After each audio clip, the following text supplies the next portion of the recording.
welcome everybody to another episode of the J2Hub podcast. Now, for some of you that are wondering where I've been for the last few weeks, I've had a lot of people message me say, James, what's going on, man? Where are you? We are so used to having a podcast dropping every Friday morning at 9:30 or 10 o'clock, around that kind of time. And for the last 3 weeks, there's been nothing. And you know what? You're absolutely right. There hasn't been anything out there. I haven't put any podcasts out there. There's a very, very good reason for that. It's not something I'm going to go into too much detail, but I've had some personal devastating news, some family issues going on. And it's kind of thrown me for six. So I've taken some time out just to kind of recoup, reform, and just, reboot and come back again with this podcast here, which is most likely to be one of the last ones of the year before I repick it back up in January with weekly content and some really, really exciting guests. I've got a number of people lined up that I'm going to be interviewing, probably around 40 people that I've already agreed to come onto the podcast. So it's not as if I haven't got anybody who isn't coming onto the podcast. It's just that due to this personal family situation with a family member who I'm very, very, very close with, I've just had to take some time out to recoup, rethink, and kind of reformat and reboot almost. But, I wanted to put this podcast out here just to let people know that I am still here. James is still here. The J2Hub podcast is still here. It's just taking a little bit of a kind of a breather, so to say, with the run up to Christmas, and we're coming back in January full force. But I couldn't just record a message and just leave it at that. I had to get a podcast in, and this is one of those ones where it's just going to be myself talking, and I wanted to cover a number of things. So I'm sitting here December, what are we on? December the 8th while I'm recording this, and it will go out in the next couple of days. We've gone through 2 lockdowns. Wow, 2 lockdowns. Yeah, so the first one in March, which was kind of like, wow, what is going on here? How are we going to deal with this? What are we going to do? I know most people who were in that first lockdown, I know for the first month, a lot of people were excited because there's no work, and if you've got a job and you're contracting with someone or you're working with someone, it was pretty damn good because you just got an extended holiday. And as time went on, I know it was difficult for people to deal with mentally as well, being in a confined space or changing their approach to work and working from home. And we covered this on a number of the podcasts me and Tej did on the Property Duo, where we spoke about mental health, and we spoke about how you can get yourself into a routine and, how you could work effectively during the first lockdown. The first lockdown was great for me, and I know it was great for a lot of people that used it very, very wisely to bring out a lot of content and post and really work on themselves or work on their self-development or work on their brands or their businesses. So, if you did that, thumbs up to you guys, because I know a lot of people use that wisely and really leverage that time to kind of get themselves out there with some, with some decent kind of following and some decent products have come from it. Yellow Tea Man, my partner in crime on the Property Duo podcast, obviously used it to write his book, and what a damn amazing book that is. It's on my bookshelf. I've started reading it. I'm going to do a separate review on that later because it deserves a full-on review because it is such a good book. But, it just goes to show the guy was able to write a full book, and I know Tej put his learning program together. So it just goes to show some of the things people have been able to do during lockdown, and with some kind of, laser focus and really setting those clear boundaries and goals and vision on wanting to achieve something. So yeah, first lockdown, it was a bit of a funny one for me because the way it went for me was my letting agents took full advantage of the first lockdown and the government's rules on tenants not having to pay any rent, or if they're hard up, they don't need to be paying any rent. So my letting agents took full advantage of that and stopped rent literally the day it was announced and said to me, hey, the guys don't really want to pay any more money, and tried to palm it off by saying there was a number of problems in the house. I was aware of problems in the house, but as letting agents who were managing the property, they should have been sorting it, which they didn't do. Cut a long story short, we sent out the letter before action just to say, hey, man, we're going to take some action against you. You better be warned. And they were just like, piss off, James. We're not interested, man. Do what you want to do. The second letter went out before action. And again, it was the same kind of response.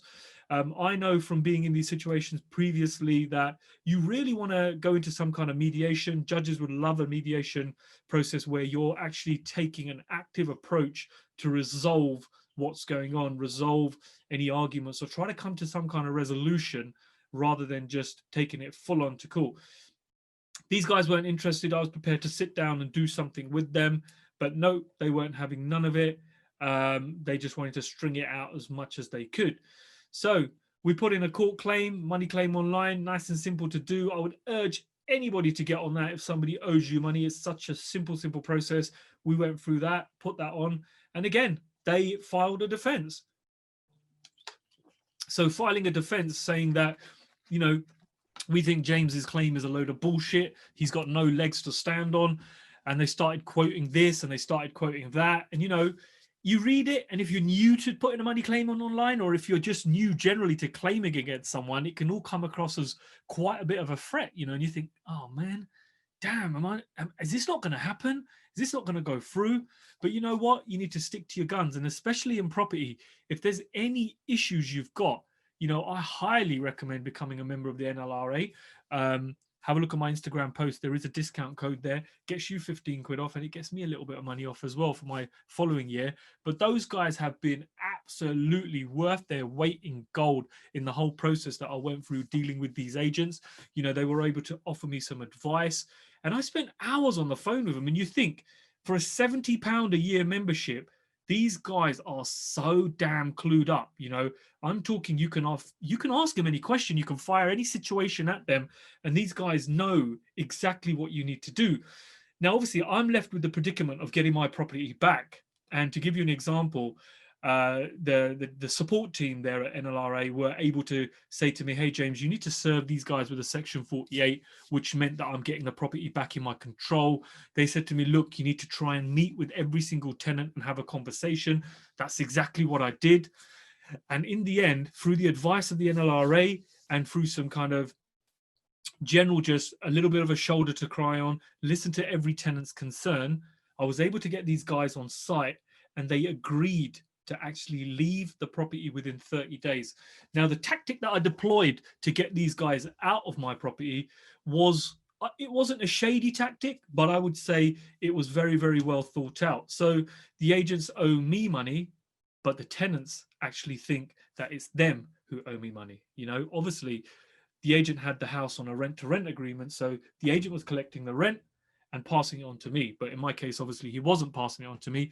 But the tenants weren't educated enough to know that they owed the money to the agent. So I was able to go in on the tactic of saying, look, if you guys agree to leave within 30 days or within 1 calendar month, I'm happy to wipe off any money that you owe me. Knowing full well that they didn't owe me, they owed the agent. Now, you can imagine 5 tenants in the house causing grief.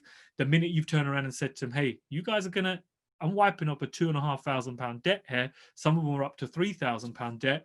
They were like, okay, give me that paperwork. Let's sign this. So now I'm in a position where I've got a paperwork saying these guys are leaving in 30 days. If they don't leave in 30 days, the full debt is going to be enforced on them. And there was a money claim form in there ready in this pack with their names on it saying, look, if it's not done, I am filing this. So these guys knew I was talking business. Now, being the kind of person that I am, I wasn't just going to leave them in the lurch. I actually actively helped them find new places to live. I spoke to landlords locally in the area, and I was able to get this group a new house, which they really, really liked. I even went to the extent of hiring a van and helping these guys move out, because I wasn't taking any damn chances on them not leaving on that 30th day when they said they were going to leave.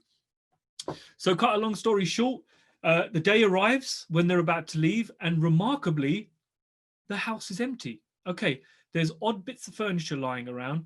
There's a lot of mess in the kitchen, but hey, I can deal with this. I can deal with this, you know. At this point, I've lost considerable amount of rent already. The property is in such a shit condition that it needs to be stripped back and redone. So I could deal with this. I could deal with the rubbish. It took about 3 or 4 skips just to get all the rubbish out that they'd left there. So it was a considerable amount, but generally they'd left their rooms clean, which was quite a nice sight to see. So, you know, these guys are happy. They've moved on. I negotiated a little bit of a kickback with the new landlord and said, look, come on, man, I've bought 5 tenants to you. What are you going to give me? So, you know, he gave me £60 per tenant that signed a contract with him. So happy days for me. I earned a little bit of money that covered, you know, some of the cost of the skips and the hire van. So that was a nice little tactic deployed there. But the most important thing here was that I managed to get my property back without having to do anything further with these agents who were demanding, no, you got to pay us £3,000. You got to pay us X amount of money and we'll hand you over the keys. I didn't need the keys. I already had the keys. The thing was getting this property back in my control. And I think they were absolutely damn shocked when I was able to do that and get every single tenant to sign a new contract saying that they are moving out and any other contract was now terminated. So the agents were, as you can imagine, pretty pissed off because they've now got nothing that they can fire at me. They can do nothing. So bringing this back to my money claim online, so, you know, they've gone in and done this whole defense saying, oh, under the Housing Act and under this act and under that act, you can't do this. And we're going to counterclaim against you for this. We're going to counterclaim against you for that. So again, I forward this on to the NLRA. They look at it and they tell me, James, this is a load of nonsense. Nothing like this applies in your scenario. So I was able to go back and say to the agents again, look, hey, I'm here. Let's have a conversation. Let's mediate this out. Let's see how we can come to some kind of agreement. Because at this point, you guys owe me in excess of £6,000, £7,000 worth of rent. Let's do something. Come on, let's have a conversation. Again, not willing, sticking to their guns, not doing nothing. You know, I carried it forward. I pursued it. I put my counterclaim in against them. And, you know, lo and behold, only last week on the 3rd of December, these guys have now got a CCJ against them for the full rent, the court fees, and the interest that I've applied to it. Obviously, because I'm going to, if I can apply interest to it, if I'm legally allowed to apply the interest to it, I'm going to do it. Now, these guys have now got a CCJ registered against their company. Now, if I'm being honest with you, I was a little bit concerned a month ago because they had CCJs against them previously. And I thought, oh man, these CCJs are coming in fast, man. These are coming in big. They're huge amounts and fast. But to my surprise, when we did a credit check on their company a few weeks later, these CCJs had been settled. Now, this got me quite excited because I thought to myself, okay, this means that they do not want to fold the company because there must be something associated or attached to this company that they cannot be in a situation where it's deemed to have CCJs in it. And obviously they've got 30 days to settle this county court judgment and they can apply to have it removed, which I believe they've done. So mine has gone in on the 3rd of December. I haven't had any calls from them, but I suspect I probably would have some kind of text message from them anytime soon saying, hey, James, can we do something? And the answer is no, because I've been very reasonable up until now. I'm actually quite a laid back, reasonable kind of bloke. But in the case of this situation, even my mother said to me, hey, son, you cannot let these guys get away with it, you know. And once the boss is spoken, the boss is spoken. You know, she said to me clearly, this needs to be dealt with so they don't do it to anybody again. It's not as if we need the money or we're short of the cash, but it's the whole principle of the thing that they could go and do this to somebody who may rarely be relying on that cash to fund their lifestyle or to live or to eat or to pay their bills. So happy to say the CCJ has gone in on the 3rd of December. It's there. It's on their credit file. I checked it this morning. Bang, Shoreditch Court. Thank you very much. It's there. So now I'm just going to sit back and hold and wait and see what their next course of action is. I'm confident they're going to want to get this resolved and get it off their file. If not, I'm then going to escalate this to the High Court where I can warrant a kind of bailiff to go and do the next stages. I'm not too clued up on that stage, but I will be ringing the NLRA, who are very clued up on it, and they can let me know what's going on. So have a little breath there, but that is the situation that arose in the first lockdown. And since then, it's been resolved.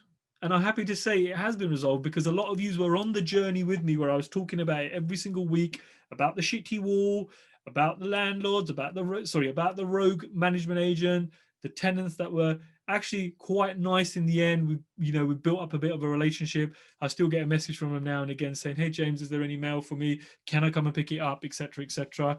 But yeah, the situation's been resolved, and the agents, who I don't really want to name because I don't want to give them any exposure on any of the platforms, have been dealt with, and have been dealt with in the correct way. So word of advice to anybody going through this: do not let a management agent or a letting agent or an estate agent bully you. Okay, there's systems out there for you to deal with this in the right manner. If somebody's not willing to have a conversation and sit down and come to some kind of agreement, then there are ways and means this can be dealt with. So get out there and deal with it in the correct way. Moving on from that, the refurb of the HMO, which we looked at it and we thought, you know what, we'll get a simple refurb done. But then we made the decision that, look, no, we don't do that. We don't deliver a shit product. We want this to be a quality co-living space. So, something that we were just going to get sorted and get back on the market has now become a back to brick renovation. And if you follow me on my Instagram, which is James H. 𝗀𝗃𝗀, so at James H. 𝗀𝗃𝗀, you can see the progress of this HMO from day one, from when we took it back over to where it is now. So I do regular documents and regular updates there. With me, you get a no bullshit conversation. You get a no bullshit documentary that goes out there of the HMO. If something's messed up, I'm going to tell you it's messed up. If we've screwed up, I'm going to tell you we've screwed up. So you get a no bullshit kind of document there of everything that's going on. So it started off really, really well. Called on my power team, got it really nicely designed. We thought about it. Some of the rooms are a little bit smaller, but we made sure we took a little bit from this room, a little bit from that room, because we wanted to give this house the product that it deserves. It's a beautiful looking house. If you've seen it, it's in a beautiful location. It overlooks some really nice parks, and people move to this area because it is such a lovely, lovely area. So we wanted to create such a professional product for the professional out there. And I believe we're on the route to doing that. But along the way, we've had some issues. We've had 𝗏𝗏 𝗏𝗀, who me and Tej again did a podcast about. He had, at the same time, he had a rogue builder. And again, this builder took on the job and actually ended up causing me more damage than work he did.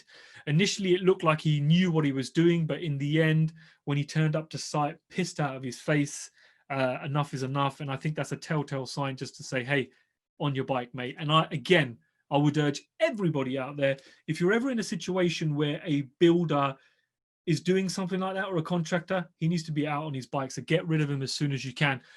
Because if he's doing that early on in the project, God knows what's going to happen later on. And don't ever let a builder hold you by the nuts, or hold you by the neck, where you think, oh, you know what, I can't get rid of this guy. If I get rid of him, my project's going to go to shit. No, your project isn't going to go to shit. You're going to lose some time, but you will meet another contractor who can step in and sort it out. So again, 𝗏𝗏 𝗏𝗏, everybody knows his name anyway.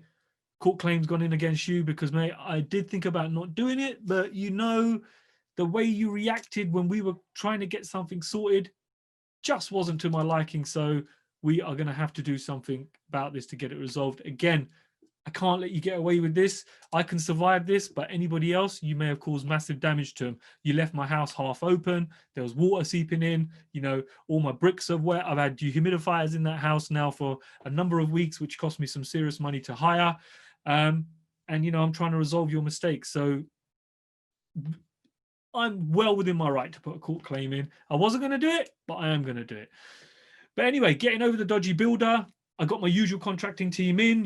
They were fantastic. It's so nice seeing 7 to 8 people on site. And if anybody's seen the progress from when 𝗏𝗏 𝗏𝗀 was fired to when AG Services was employed, sorry, get my words out, and 𝗀𝗁, who's the head contractor, who I've known for about 15 years. When he first came in this country, he did a nice little flat conversion for me. And he's, oh my God, he's improved so much since then. I mean, these guys are building rows of houses now. So this was a really small project for them, but he helped me out, got him on board. And He's doing such a fantastic job. It's so nice when somebody knows what they're doing. It's just so nice when you walk to site and you see people shining lasers to make sure walls are straight, or, you know, doing something or going the extra mile to make sure the job's done properly. So really, really happy with the new build team I've got on board. And, you know, they've done a fantastic job so far. And if you're not following me on the Instagram, do follow me on the Instagram, because I'm putting regular live updates on there. And some of you have probably met the little man known as Nico, who's one of the kind of master builders on site. Very, very skillful guy, very, very intuitive, very, very creative, comes up with solutions. And, you know, he's had this cooker linked up in the garden where he's been cooking lamb chops and cooking chicken dinners for himself. And it's just so amazing to see what this little guy gets up to with his limited English and his limited kind of communication skills. It's such a joy to work with him. Budget on the build has drastically increased. You know, we were gonna try and get this in at around £120,000, but we're probably in at just a tad over £150,000 because we decided to add an extension. You know, when Mistake Major left me in the shit, I had a couple of weeks to just walk around the house and look around, and I thought, you know what, this space doesn't quite work here. We need to do something with this. And, you know, we decided now's the perfect time. And I'm so glad that we opened up the space, because it's created such a fantastic communal area with the kitchen and the stroke living area. And for me, I very much put myself in a co-living space and think, you know what, if I was living here, how would I be working? How do I want to be working? What's going to make me happy? What's going to make me most productive? So there's certain things in this HMO that other investors or other developers wouldn't do. But for me, sometimes I will spend extra money if it means that the people living there are going to have a better standard of living, if they're going to be performing at optimum peak because of the things that I've put in for them. And, you know, ultimately they are my clients, and ultimately without them, I don't actually have a product. So I very much think on the flip side of where I want to give them something superb that they love to come home to. And it's a place that really brings out the best in someone and allows them to be at the best at their game, you know. So I'm looking forward to finishing this project off. It has been quite tiring. I did do this on a labor only basis, so I have been managing the materials, and it's been great managing the materials actually, because I needed to have a little bit of a recap on how much things are costing, because it's been a long time since I purchased materials. The last few jobs have just been handed over to a project manager or to a contractor who's managed all the trades and all the materials. So it's nice to kind of finally get back in and think, wow, prices have risen since the last time you did this, James. But it's cool to see that now I'm building a kind of spreadsheet where I know what my costs are for flooring. I know what my costs are per square meter of an ensuite. I know how much suites are costing me. I know all this stuff now, which is something that I just needed to refresh on. So that's partly the reason why I decided to control the material budget. And obviously it allows me to shop around and find things at a slightly better price than a contractor might do, because for him it may be convenient just to go to the first point of call to buy something. But yeah, the refurb is running smoothly. We've really made back some time on it, really put some special little features in there, you know, really treated this building with the kind of respect it deserved. It's a Victorian house. Certain features have been left that they should be. We've addressed the windows and put them back to sash. Not to spoil the look of the house, because you know what, although this is a cash machine or a cash flow business or a, you know, whatever you want to call a HMO, whatever it is, I think it's people very, very quickly forget that there is a certain degree of I think onus on yourself to ensure that the look of the building still remains the same. You know, if you're looking down the row of houses and it's a conservation area, why would you want to put odd windows in, or why would you want to put a big composite door in and spoil that look? For me, that's a massive no-no.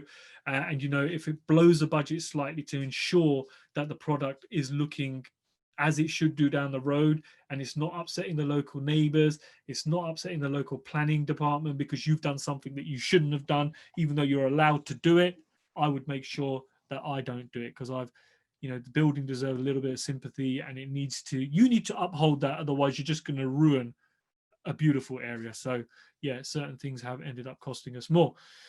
Has it been enjoyable? Yes, 100% it's been enjoyable. I've really enjoyed it. It's getting a little bit tiring now that we're coming to the end. Other issues with projects along the way have been, I've put a halt on a couple of HMOs that were due to start work last month up in the northeast, which is another investment spot of mine.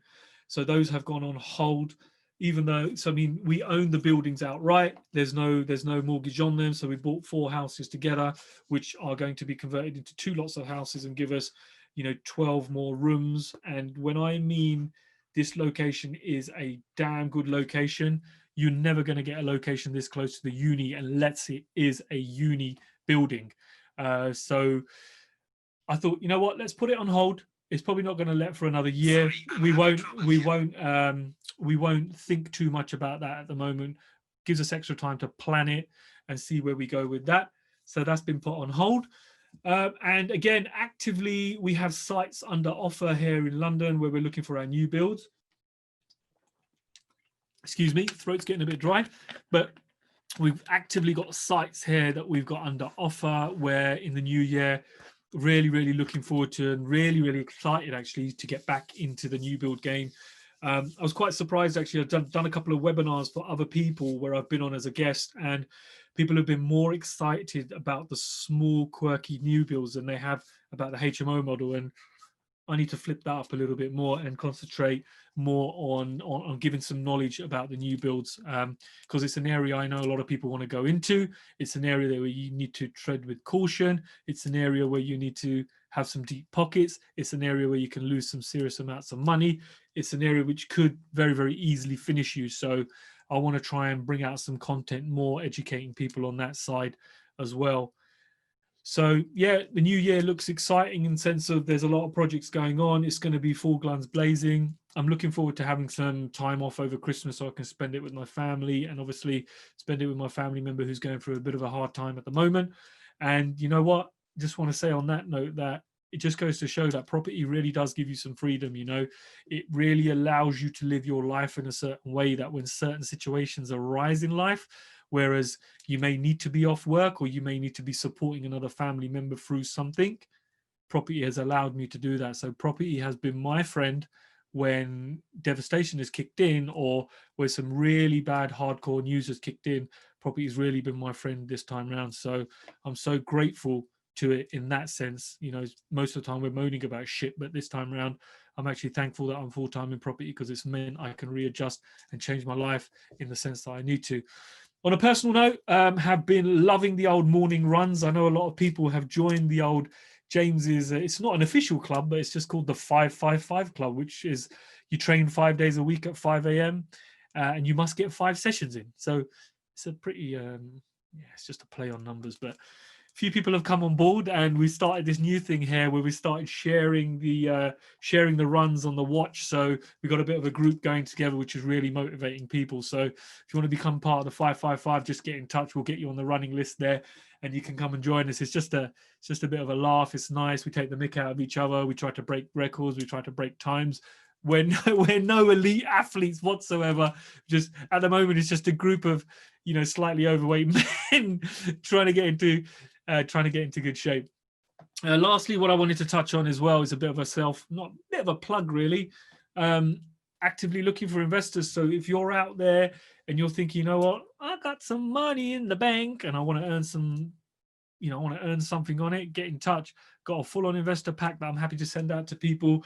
Gives you some background knowledge on me, who I am, what I do, what I've done in the past, what I'm looking to do in the future, looking to work with people who may want to work on some of these new build projects. We're not looking for a joint venture partner. We're just looking for capital to be raised at this stage where we give you a fixed percentage back. There are some JV partnerships coming up towards the middle of the year, but if you're interested in kind of working with myself, it's going to be an exciting journey. People are often worried and say, hey, James, you're a bit of a live wire, but let me tell you something.